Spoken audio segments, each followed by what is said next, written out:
Hey guys, welcome back. This is the first video I'm posting in a while, but this is a John Deere mower. It is probably 15 years old or so, and it does not start. It was mowing just fine, and then it basically turned off and then would not start again. So my first feeling is that it is spark, and so I'm gonna show you how to check the spark. First thing we're going to do, I'm going to keep the lights down low so we can see it, is we're going to remove the spark plug. And you can either use a spark checker or you can just hold it against something metal and you should be able to see the spark. So I'm going to try and hold it. Yeah, that'll work. So I'm going to just leave it there and move you in closer, and then pull start, and we should see it spark. The bail, make sure that you hold the bail back so that the engine brake back so that the engine is in the run position.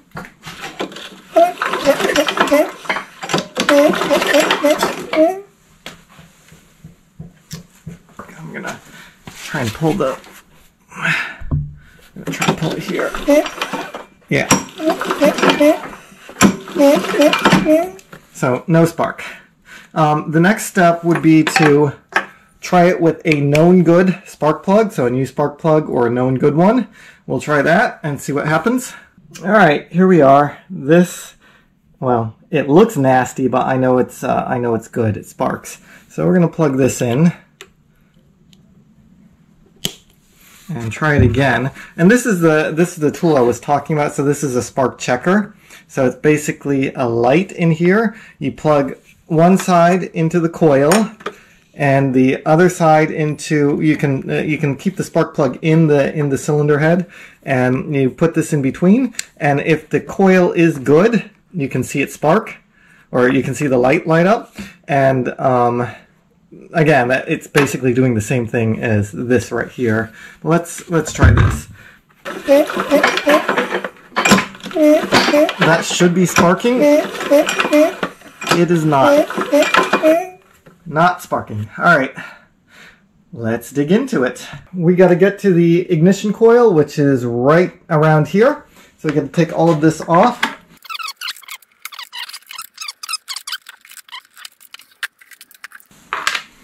Alright, so now we're down to the, okay, so gas tank next. I'm going to need, I think, 5/16. 5/16? Yes. Hold on, let me get a magnetics part tray. There we go. And to get the gas tank to kind of release, there is one more. So those were the three little screws up top, 5/16. There's one more. Down here, it is a little bit dark, but you can see right here, that's 3/8. You only need to loosen that so that we can lift the gas tank, swing the gas tank out of the way. Let's do that. Don't need to pull it all the way out, just enough so that we can swing this kind of out of the way like that. And then that way we'll be able to get to this tin. Let's get this tin off. What do we need for that? No, I think those are 3/8 as well. So we have one, two, and we need to get the oil dipstick out of the way. There's 3, and then I think we have 2 back there, 4, 5 that we have to get out of the way.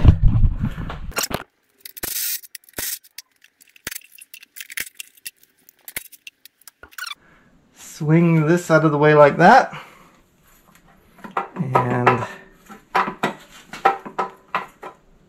this should just lift up and away. There we go. So now we're in. So now that we're in, this is the ignition coil right here, kind of under the air vane governor. This thing has the air vane governor set up, and if you can see right there, there is the kill wire. So when you ground that, when that wire gets grounded out, it grounds out the coil, shuts off spark, and that goes to here. And when the bale is pulled back, that should be not grounded.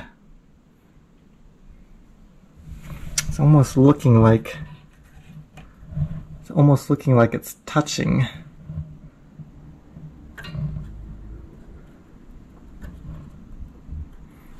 I wonder if that's the problem, yeah, so that should be pretty far back. I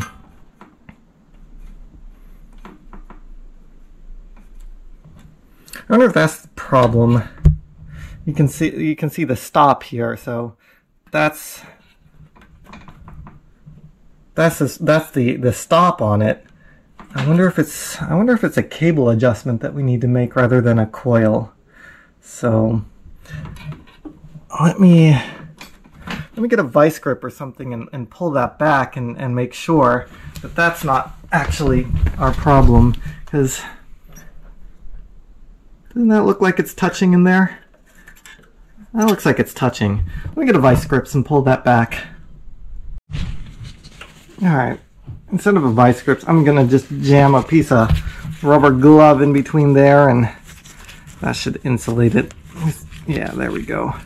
It's not really touching anymore after I've been fiddling with it, so actually, yeah, it's not touching anymore. I was fiddling with it and I was pulling it back and I was fiddling with this thing, so it's not really touching anymore. Let's see if that brought back spark, actually. That just fiddling with it like that to the point where it's not really touching anymore. So it's my spark plug. Here's the original spark plug. And I don't think I have you want to hold that for me? I don't have the recoil is not connected anymore. What if I just can I spin it fast enough to...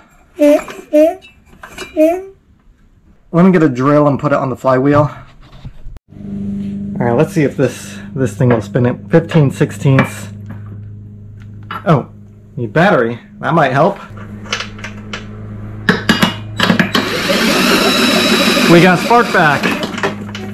You want to see up close? I really need one of those ratcheting drills so it doesn't rip it out of my hand when it stops.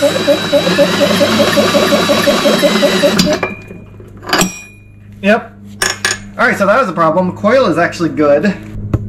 Let's go up top and take a look at where the cable attaches to the bale. We can take a look at the mechanism. So this is one of these mow at your own pace drive systems. So let's see, push that up to engage the self-propel, but that should have no impact, no bearing on the cable for the drive. Let's go underneath. What do we got to, aha, that looks broken, doesn't it? Right in there, right on that bracket, it looks broken. You can really see it from this angle. Can you see it in there? We're broken right in there, and you can even see that the cable is starting to break. You can see all the frayed wires from the cable. So that's the real problem. Let's pull the cable straight off.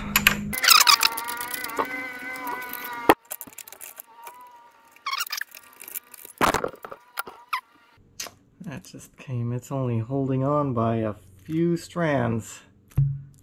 I have a bunch of cables, but I have cables, engine bale cables, but none that will fit, because this has that funny personal pace. You know, it's gotta bolt into the handle, and it's gotta move. none of the cables here really, like they all have this kind of, you know, they attach to the handlebars. They all kind of have that. So I have to order that cable. So in the meantime, we will hold this video here. I'll be back when I have a new cable. It'll be a few seconds for you, but who knows how long for me. All right, it's later, and I managed to get a replacement cable here for this John Deere mower, which should fix the problem we're having with the no spark and the cable about to break off, the engine control cable. This one looks a little bit different than the old one, but apparently it is the replacement to this cable. So let's see if it fits. First things first, I tie wrapped this the engine brake back so that it would run, and I could see that it ran fine without spark. Let's get rid of that. Let's get this cable end in here, like that. So it looks like this will go up here through like that, and then this will get bolted there with the original bolt. Let's feed this up through here and get the cable end hooked. There we go. Good. Okay, so this piece is supposed to go there like that. And we have a carriage bolt with a square peg here that is supposed to go. This is supposed to go through like that, and that's seated. There is a hex cutout in the plastic for this, but you can't screw. You can't have both fixed. One of them has to be able to turn, and that doesn't stick out very far. Oopsie. That doesn't stick out very far, and that's not going to engage the nylock portion of the nut. So I'm thinking maybe I'm going to install this upside down.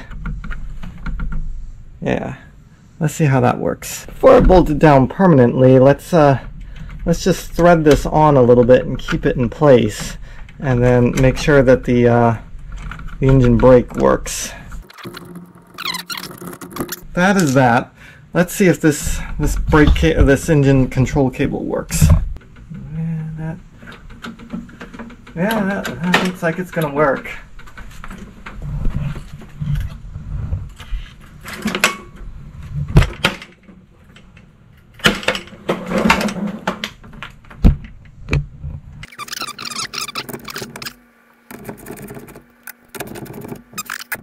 Is going into the plastic. It's deforming the plastic there. So I'm gonna stop there. It'll hold as it is.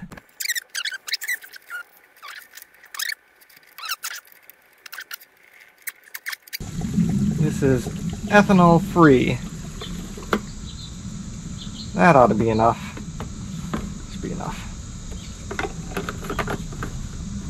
I turned it around so you can watch the cable. Let's give her a start. We'll see what happens. Oh, almost.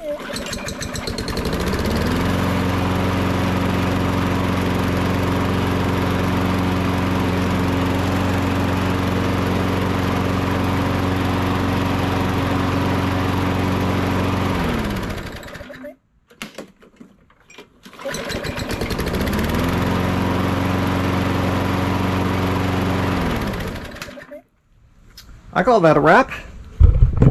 Alright, we're done. Thanks for joining me on this one, and if you like these videos, be sure to like, subscribe, comment, and I'll see you on the next one.